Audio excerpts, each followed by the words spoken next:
2. We are actually doing this. I'm very proud to be here with my favorite Long Island historian, documentary guy, Tony Kelly. Thank you very much. Stand Up Hempstead, show 2. I promised you we would talk about the schools this time and begin to marry these two concepts about our village and our deteriorating tax base, the oppression of the county and the town taking all our money off the tax roll, and tying that into my long-standing issue with the school district. Show is dedicated to my girl Vicky and those parents out there at least twice a week for the past few weeks occupying the superintendent's office and the Board of Education in Hempstead, calling attention to the failing school system and demanding that attention be paid to what's happening to our children.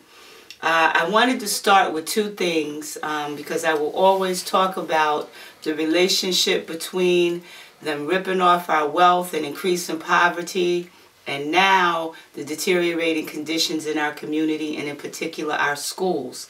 And it's good to find your victories when you can and where you can. You remember we had a governor from Hempstead, David Patterson, very much unsung. He was a brilliant legislator, and he got some really powerful legislation passed in a short time in office. And one of the things that I came across that I thought was very interesting, I'm going to read it, some of it actually. It's a memorandum that was sent out on September 4th of 2008. And that was right around, you know, our move on and push coming to, you know, bring these issues up. And we were talking about the tax base and how it was being eroded. And when David had come to town, one of the issues that was addressed with him was this practice by the town IDA and the county IDA taking these properties off of our tax roll. And he and DiNapoli got together. I'm just amazed when I came across this actual memo. It went out to all county, school, and municipal CEOs, financial officers, and assessment officers.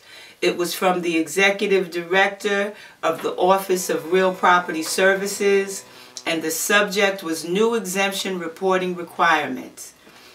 And it says, I'm writing to make you aware of Chapter 258 of the laws of 2008.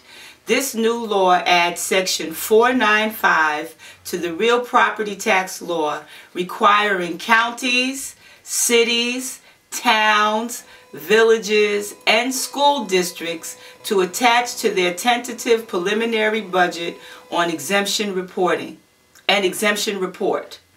To attach to their tentative preliminary budgets an exemption report.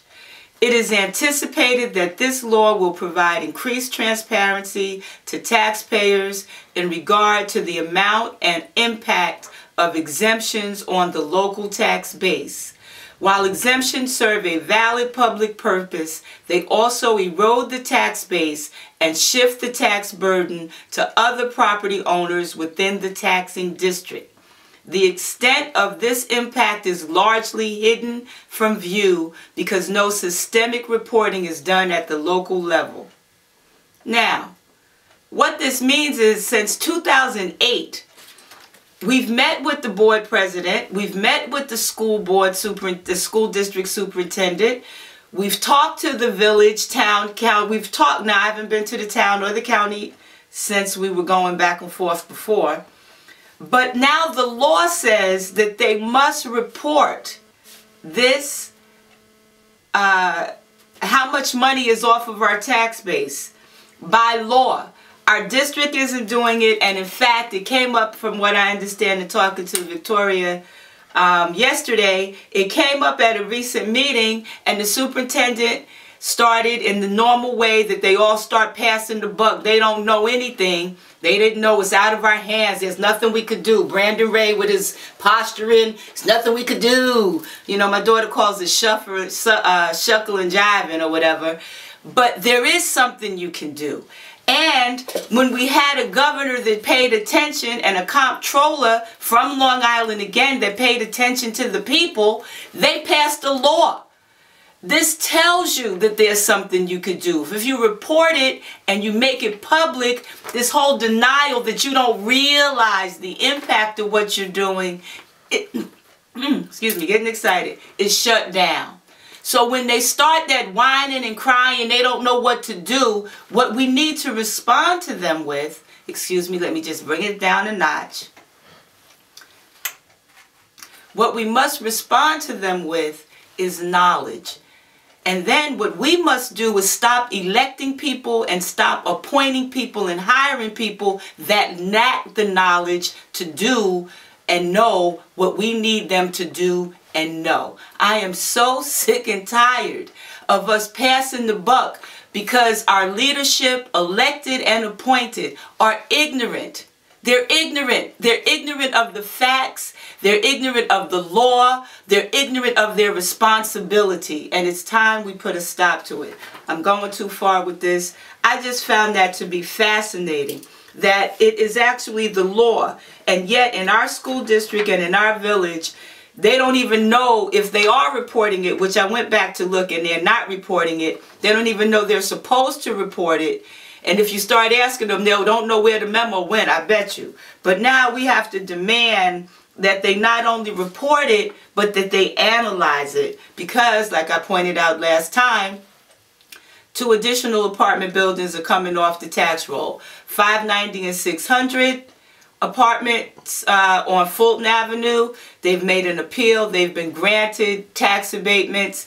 And Conifer Living, which bought the Twin Oaks facility from Hofstra, they are now completely redeveloped, more apartment units in the complex, and they are seeking a tax abatement. And that's important because what we have determined from here's my new favorite study, the Long Island Vision, right, that was sent up to Albany, and they identify that they are going to, this is actually from their vision statement, right? Furthermore, we will continue to invest in our students, transportation, housing, and sewage infrastructure, as well as our tourism and harvest-based agriculture fishery industry. Our goal is to support sustainable, innovative, and interconnected job-generating economies that also redevelop areas suffering from disinvestment and mobilizes the entire region for years to come. And earlier, they maintain their commitment to providing equal opportunity in housing, employment, and education. Now, we have to ask, how are you writing this on one hand and continuing to take properties off our tax roll in the other? Properties that come off the tax roll increase concentrations of segregation and poverty and diminish our quality of life, erode our capacity in our schools, and allow such egregious violations of law to exist in our schools and in our village. With that being said, I want to kind of make a transition to my last couple of minutes. It's almost like an editorial statement to support those parents that are out here demanding that something be done. Our school district has been a failing school district since they've started measuring the failure. I came back to Hempstead after completing graduate school in the mid-'80s. I started working in Hempstead High School in 1985. It was a school called Comprehensive School Improvement Planning, I think at that time, a CSIP school. And we had these quality circles and we were making plans to improve. Over the years, the name of failing schools and failing school districts has changed. But Hempstead, Roosevelt, Wyandanch have been on those lists since the beginning. And parents have been crying out for a solution since I've been back in my adult life. There was a time when black and brown children were educated as well as anyone else. And it's been real difficult trying to figure out, well, what has happened? what has happened? What happened or started happening in the 80s and continued through the 90s and has now followed us into the new century? What is happening that is perpetuating these structural inequalities? And why is it that we continue to blame the victims, the parents, the children, and in some cases even the teachers, of poor leadership? We even skip over the central administration and the administration and go to the board and blame the board for the ongoing failure. The reality is our schools are run by certified administrators of the state of New York. And it's time that we stop blaming parents, children, and even in some cases teachers and board members, and get to the fact that these licensed professionals are responsible for the poor decisions and the poor leadership, the poor management, the poor structures, the hiring practices. Everything is driven by the superintendent, and in Hempstead's case, her cabinet. And when you watch and you go to these board meetings and you watch all the finger pointing, nobody's responsible. Nobody knew the tests were flawed. So let me just ask a question. I don't mean to cut you off. You mean to tell me that when those tests came back, you did not see them, neither did Dr. Garcia? They weren't even delivered in our office. So they was just delivered to the school, and the schools just gave them out like that? And again, who approved the test? Right. Nobody saw the deadline. Nobody realized it was a fire hazard. Nobody knew the children left on a bus with a teacher signing checks out of her personal account. She put over $50,000 in her personal account and wrote checks to take 80 people, 50 children and 30 adults or whatever it was, to Florida on her personal check. The kids weren't covered by insurance, nothing. And nothing happens. We had a fire drill. I understand one of the precipitating events was the fire drill where the principal, or in this case the assistant principal who was in charge of the building at the time, ran out to school and left the kids in the building and stood there and watched, and nobody knew what to do. Last year we had a case, there was an actual fire in Hempstead High School. The fire alarm went off. The students and faculty started leaving the building.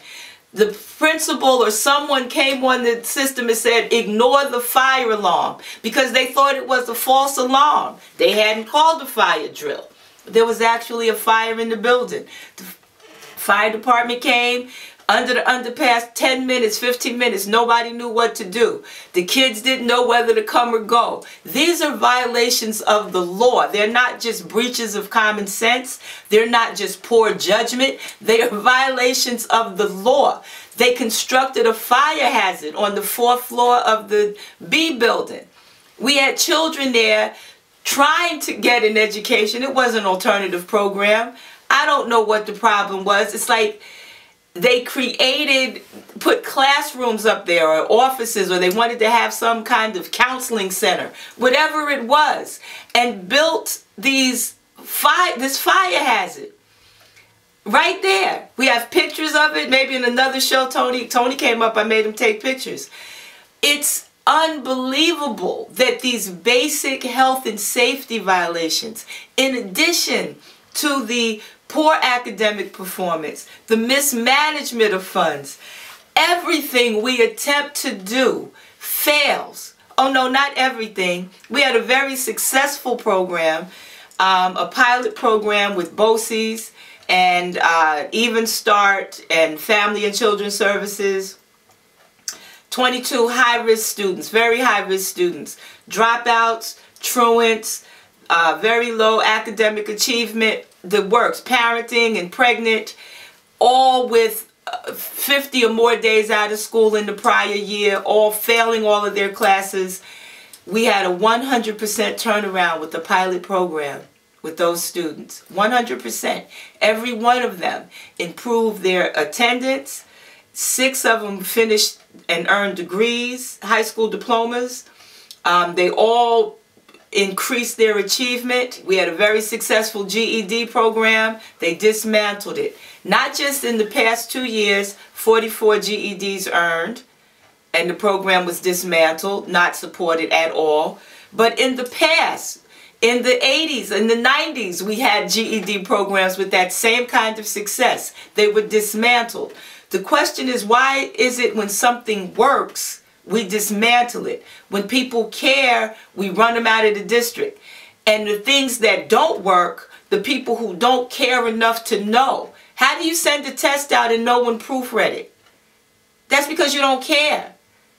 But they get to stay and get raises. When you go to the board meeting, the thing that you must remember, people on this side of the table, other than some patronage positions that, they may be able to get for their friends. I understand we've had, a new young board person who is leading the way in the patronage now, versus the people on this side of the table. That's a couple $1 million in salaries and benefits. That they don't have an answer that's compliant with state law is unconscionable. So we do need to be out there occupying Wall Street, in our version of it, occupying the Hempstead Board of Education, and demanding that these things stop. But more than that, I do have 5 demands that we need to make on state ed right now and get this party moving. I wrote an editorial. I'm not going to read it all, but I did come up with 5 things that we need to ask the state to do right now. And so next month, when Occupy Hempstead Board of Ed occupies the Board of Regents, this needs to be our battle cry. You ready, Vicki? Okay. 5 steps to improve conditions and increase learning opportunities for Hempstead students and families. Number 1. Appoint a New York State Education Department Special Deputy Commissioner to oversee district administrative transformation. In other words, appoint the commissioner's eyes and ears to be on the ground, here in the district, riding shotgun on the superintendent and her cabinet and their decisions, making sure that every decision is made in compliance with state education law and race to the top priorities, and evaluating them to ensure that they are able and should maintain New York State licensing. Second, authorize Nassau-Bosse schools as a No Child Left Behind public school choice option. In other words, cut the district out as the middleman. If Bosse's has programs and space in those programs and parents have a need for those programs and services, let them go directly to Bosse's as a public school choice option for Hempstead High School students. Third, convene a leadership partnership to study, report, and address the special needs of segregated, low-performing schools in the Nassau-Bosse Supervisory District. In other words, figure out why all of this research being done in Long Island, including the racism's research on fair housing and the opportunity divide and Brown versus Board of Education, this Long Island Regional Summit, Pearl Kramer and all her economic analysis on housing. How come none of that benefits segregated communities in this mature suburb? We need some specific research to address that. Fourth, require a full day of supervised instruction for all suspended students and investigate the relationship between suspension and student achievement. Stop suspending students for 40, 50, 60, 100 days of the year, putting them on 2 hours of home instruction and letting them roam all over the community all day long. Put these kids, you just rented this space at the bus terminal, use it responsibly. You suspend 600 students a year, single suspensions. That's not the one kid who's been suspended 3, 4, 5, 6, 7 times. And kids get suspended for really dumb reasons. Trust me, I worked there. But by law, you must provide an education. So, since we have the space now with that bus terminal, put it to better use and stop allowing these kids to be denied an academic opportunity. And that's a national issue that's being addressed by the NAACP right now. They just aren't aware that black people do it to other black people. They think that this is an issue that they got to raise only with white folks. And the fifth one is we really need to investigate what is happening to second language learners who are coming to our country with educations, and they get into Hempstead High School and we start them over in bilingual education. These kids are earning 50 credits and not learning enough English to pass the English Regents, and therefore are being denied diplomas. These last two are very specific things that are affecting students in Hempstead High School right now.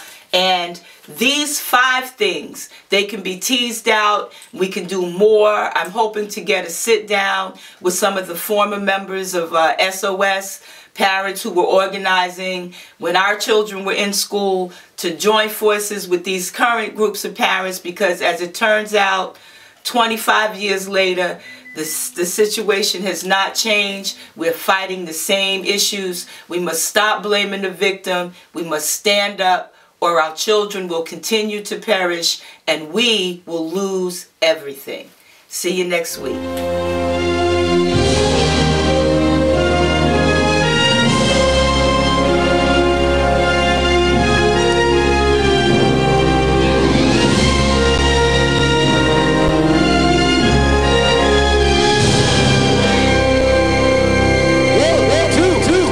Hold up.